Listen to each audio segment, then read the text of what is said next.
नमस्कार। फिर से हाजिर हूँ एक नई कहानी के साथ में। मैं हूँ राज। आप देख रहे हैं हाईवे 33। दोस्तों, आज की कहानी झारखंड से आई है। भेजने वाले हैं दीपक। दीपक ट्रक ड्राइवर हैं। इनके साथ जो घटना हुई थी ये 1990 की बात है। तो क्या हुआ था उनके साथ, क्या घटी थी घटना, चलते हैं इनकी इस कहानी में। लेकिन दोस्तों, अगर आप इस चैनल पर पहली बार जुड़े हैं और अभी तक इस चैनल को सब्सक्राइब नहीं किया है तो प्लीज़ जल्दी से कर लीजिए और साथ में बेल आइकन को ज़रूर दबाइएगा ताकि सबसे पहले वीडियो का नोटिफिकेशन आपके पास पहुंचे। तो शुरू करते हैं आज की कहानी। दोस्तों, इस कहानी को शुरू करने से पहले मैं बता दूं कि ये कहानी का शुरुआत जो हुआ था एक छोटे से गांव में हुआ था, जो कि एक रोड के किनारे बसा हुआ था और छोटा सा गांव था। मुश्किल से उस गांव में 10-12 घर होंगे। आबादी कम ही थी और उनमें जोगिंदर अपने परिवार के साथ रहते थे उस गांव में। और उस घर के पास में रोड के साइड में एक तालाब था, पानी का भरा हुआ तालाब। अब गांव के लोग पानी तो पीते नहीं थे उस तालाब से, लेकिन पशुओं को नहलाना, कपड़ा धोना और किसी काम में वो इस्तेमाल करते थे। बस पानी पीना उस तालाब से मना था, क्योंकि पानी साफ सुथरा नहीं था। लेकिन नहाना भी लोग करते थे।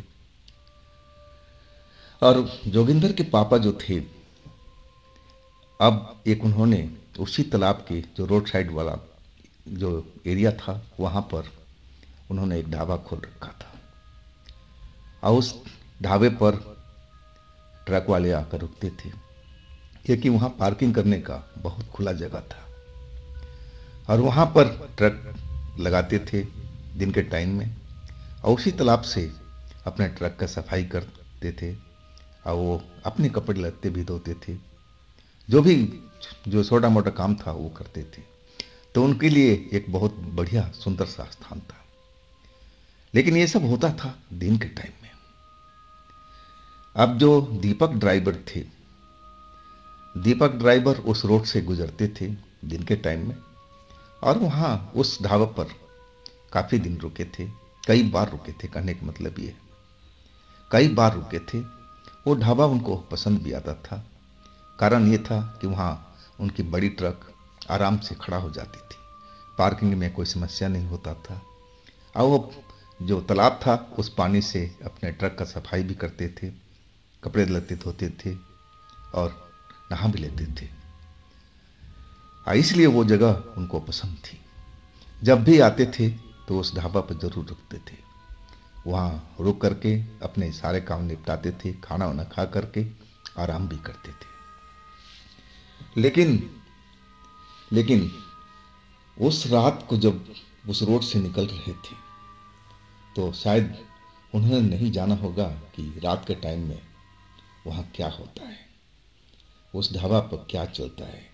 ढाबा क्या खुला रहता है रात भर में या फिर बंद रहता है, उनको इस बारे में पता नहीं था।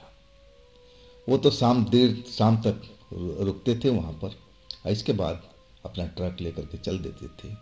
तो उनको जानकारी में था ही नहीं कि रात होते ही वो ढाबा बंद होने लगता है, बंद हो जाता है। अब वही ट्रक लेकर के अपना रात के 11 बजे और उसी रोड से निकल रहे थे।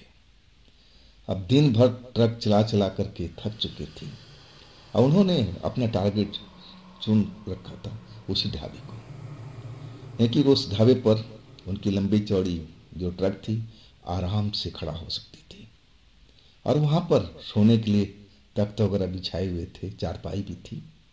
अब मज़े से वो सो भी सकते थे।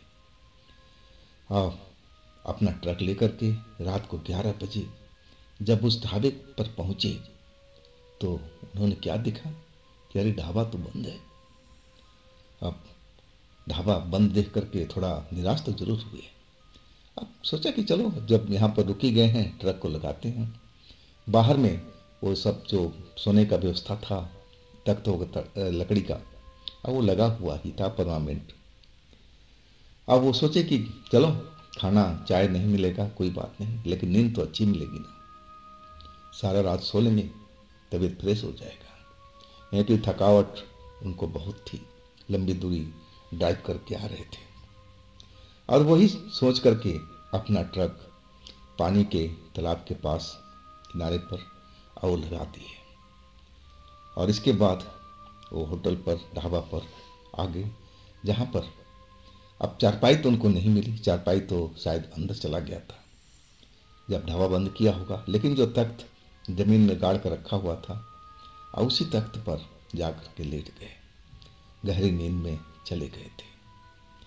और उनको इस बात की खबर नहीं कि हाँ रात में ढाबा क्यों बंद होता है, जबकि चलती फिरती रोड है और अधिकांश ढाबा तो रात भर खुले रहते हैं। इनको ये बात समझ में नहीं आई थी। अब नींद में थके हुए थे, इतना सोच विचार भी नहीं किए और गहरी नींद में चले गए।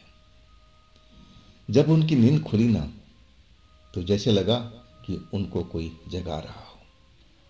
आंखें खोला तो देखा कि एक औरत खड़ी है उनके पैरों के पास में, और उनको पैरों को गुदगुदी कर रही है अपनी उंगलियों से। इसी वजह से उनकी नींद खुल गई थी। अब अपनी आंखें खोल करके देखने लगे तो जो ढाबा उनको बंद दिखाई दे रहा था, अब तो वो खुला हुआ था। उसमें अंदर से रोशनी सी नजर आ रही थी। और उस औरत को देख करके उनको लगा कि शायद इसी होटल की एक कोई है, क्योंकि दिन में कई बार देख चुके थे कि इस ढाबा पर, इस होटल में औरतें भी काम करती थी। क्योंकि घर पास में था तो ज़रूरत पड़ने पर रोटी बनाने, सब्जी बनाने में औरतें मदद कर दिया करती थी। तो इनको कोई ज़्यादा हैरानी नहीं हुई। आप अपनी आँख खोलने की कोशिश कर रहे थे, लेकिन नींद इतनी उनको आई हुई थी, गहरी नींद, कि अपनी आँख खोल नहीं पा रहे थे। और वो कहने लगे कि दीदी अभी मुझे सोने दो, मैं अभी अभी सोया हूँ और थोड़ी देर के बाद मैं उठूँगा और तब मैं चाय पानी पीऊँगा, अभी मुझे सोने दो। औरत जो उनकी पैरों पर गुदगुदी सी कर रही थी अपनी उंगली से, और फिर वो अपना आंखें बंद कर लिए, सोने में व्यस्त हो गए। लेकिन कुछ ही देर फिर वो वही काम शुरू हो गया। वही औरत उनकी पैरों पर अपनी उंगली फिरा करके गुदगुदी सी करने लगी थी। अब फिर उनका नींद खुल गया। इस बार भी उनको, उस औरत को उन्होंने समझाया कि दीदी आप मुझे अभी सोने दो, आप मुझे डिस्टर्ब मत करो, आप जाके अपना काम करो, मेरी जब नींद पूरा होगा ना तो मैं खुद जग जाऊंगा, आप मुझे अब जगाना नहीं, गुदगुदी मत करना पैरों में। अब फिर वो अपना सो गए। अब तीसरी बार भी ऐसे ही हुआ। अब जो दीपक थे अब वो गुस्से में आ गए। वो तो इस जगह पर आराम करना चाहते थे, लेकिन ये औरत इनको सोने नहीं दे रही थी। जब भी उनको गहरी नींद आता था तो उनके पैरों में गुदगुदी करने लगती थी अपनी उंगलियों से। और इस बार वो गुस्सा में आ गए थे और उस औरत को डांट दिए कि दीदी ये क्या बदतमीजी है, आपको बता दिया ना 2 बार कि आप मुझे मत जगाइए, आप जाइए अपना काम कीजिए, खबरदार अब मेरे पास में मत आइएगा जगाने के लिए, जाइए यहाँ से। और फिर वो अपनी आंखें बंद कर ली, गहरी नींद में चले गए थे। और अगले ही पल कुछ ही देर हुआ था, अब उनको लगा कि जैसे उनको कोई हवा में उठा रखा हो। अब वो अपनी आंखें खोलने का कोशिश कर रहे हैं कि आंखें खोलें, देखें कि आखिर कौन उनको हवा में उठा रखा है। वो कहीं जा रहे थे। अब वो बोल तो रहे हैं कि कौन, किसने मुझे उठाया है, किसने उठाया है, मुझे तख्त पर रख दो, तख्त पर रख दो, मुझे नींद आ रही है, ऐसा मत करो। लेकिन अपनी आंखें खोल नहीं पा रहे थे। और अचानक उसी तालाब में उनको फेंक दिया गया। और जैसे ही पानी से उनका शरीर टच हुआ, अब सारी नींद उनकी उड़ चुकी थी। वो गहरे पानी में चले गए थे। अब मुश्किल से अपने होश में आए, नींद जो था उनका खुला। अब पानी में गिरा देख अब वो हाथ पैर चलाने लगे थे। तालाब गहरा था उस जगह पर। अब वो थोड़ा बहुत तो तैरना जानते थे। अब वो तैरने की कोशिश करके अब किनारे के साइड पहुंचने की कोशिश करने लगे। तभी उन्होंने देखा कि वही औरत उसी किनारे पर खड़ी है और उनकी तरफ देख करके हंसती जा रही है, एकदम भयानक हंसी।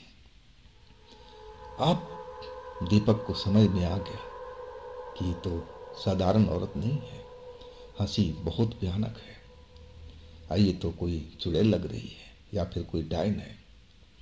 और दीपक एकदम डरे हुए थे।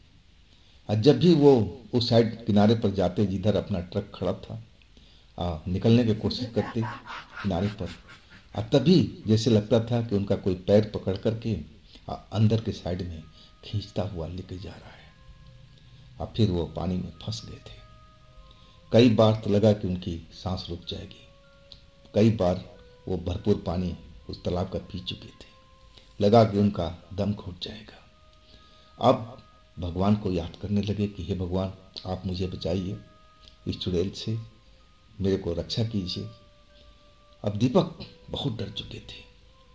जब भी वो कोशिश करते थे कि उस तालाब से बाहर निकल जाए, लेकिन कोई अनजानी शक्ति जैसे उनको पैर पकड़ करके अब पीछे बीच तालाब के साइड में कर देती थी। अब फिर वो निकल नहीं पाते थे। अब समझ गए थे दीपक कि जो मेरे साथ में हो रहा है, अब मैं बच नहीं पाऊंगा, मेरी मौत तो अब निश्चित है। अब वो जो औरत थी वो उसी किनारे पर, तालाब के किनारे खड़ी होकर के और हंसती जा रही थी। अब दीपक क्या करे, समझ में नहीं आ रहा था उनको। अब तो अपने आप को बस भगवान के हवाले कर दिए थे कि अब जो करना है प्रभु हमारा करेंगे, रक्षा करना है तो रक्षा करेंगे, अगर मारना होगा तो मार देंगे। अब मैं क्या कर सकता हूँ, अपने आप को सरेंडर बोल गए थे। और उसकी हंसी सुनकर के जो चुड़ैल हंस रही थी, अब जो गांव के जोगिंदर का परिवार था जो ढाबा चलाता था, और उसी तालाब के किनारे उनका घर भी था और ज़्यादा दूरी नहीं थी। जब उन्होंने उस चुड़ैल का देखा, आवाज़ सुना, हंसने का आवाज़ सुना, तो जोगिंदर अपने घर से निकल आए। उन्होंने देखा कि तालाब में कोई छटपटा रहा है, बचने की कोशिश कर रहा है, और चुड़ैल उनके ढाबे के पास में किनारे पर खड़ी और जोर जोर से हंसती जा रही है। अब वहाँ पर ट्रक खड़ा देख करके जो जोगिंदर थे उनको समझ में आ गया कि ये तो खेल हो चुका है। वो चुड़ैल किसी ट्रक ड्राइवर को इस गहरे पानी में, तालाब में फेंक दिया है, अब तो बेचारा मर ही जाएगा। लेकिन जोगिंदर उस ड्राइवर को बचाने का दीपक को कोशिश करने लगे। जितने भी अपने पड़ोसी थे उनको इकट्ठा किए। अब फिर एक लंबा सा बांस लेकर के अब किनारे के पास में वो लोग टॉर्च की रोशनी लेकर के पहुंच गए थे।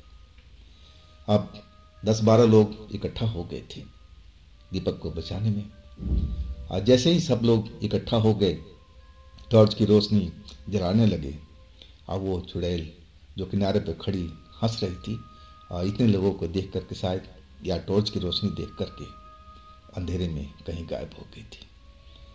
और आखिरकार दीपक को आवाज़ लगाने लगे जोगिंदर कि भैया तुम इस साइड में आ जाओ, उधर मत जाना, तैरते हुए हमारे साइड में आ जाओ जहाँ पर हम लोग खड़े हैं, अगर उधर गए तो तुम बच नहीं पाओगे। और आखिरकार दीपक तैरते हुए जितना वो उनको आता था, आप फिर जोगिंदर के साइड में किनारे पर आ गए। अब फिर जोगिंदर ने उनको पानी से बाहर निकाला। अब दीपक की हालत बहुत ख़राब थी, ठंड भी लगी हुई थी, और दूसरी चीज़ उनके गले में पानी भी भर गया था पेट के अंदर में। आते ही अब उनको लगा कि वो बेहोशी में चले जाएंगे, लेकिन जोगिंदर जो थे समझ गए थे कि क्या करना है। अब उनको लिटा करके पानी वानी उनके मुंह से निकाला गया, दबा दबा करके पीठ को। फर्स्ट एड होता ही है। और तब जाकर के दीपक के शरीर में जान आई थी। अब फिर जोगिंदर कहने लगे, भाई आपने यहाँ पर ट्रक क्यों रोका? क्या आपको मालूम नहीं है कि रात में वो ढाबा बंद होता है? ये तो काफ़ी दिनों से चलता आ रहा है, इसी चुड़ैल की वजह से। ना जाने कौन सी ये चुड़ैल इस जगह पर आ गई है, जो कि हम लोग को गाँव वालों को भी जीना हराम कर रखी है। आज जिस उस ढाबे पर रुकता है उसके साथ ऐसा ही वो करती है। लेकिन ये पहली बार हुआ कि उस चुड़ैल ने किसी को इस तालाब में फेंका। अब जो दीपक थे बेहद डरे हुए थे। अब वो एकदम रोते हुए कहने लगे, भाई मुझे नहीं मालूम था, मैं तो दिन के टाइम में आता था आपके होटल पर, आपके ढाबा पर।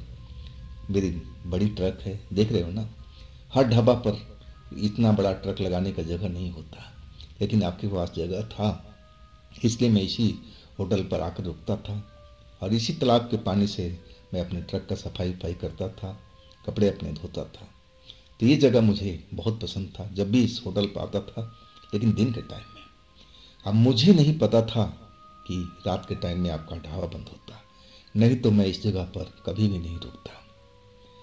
अब जोगिंदर बताने लगे कि भाई पहले ये राता जो ढाबा है रात भर खुला रहता था, लेकिन कुछ महीने से हमने देखा कि हमारे जब भी रात का टाइम होता था 11-12 बजे के आसपास का, और उसी पानी के किनारे पर जहाँ आपका ट्रक खड़ा है ना, वही चुड़ैल आकर के वहाँ बैठ जाती थी और रोने लगती थी, कभी हंसने लगती थी।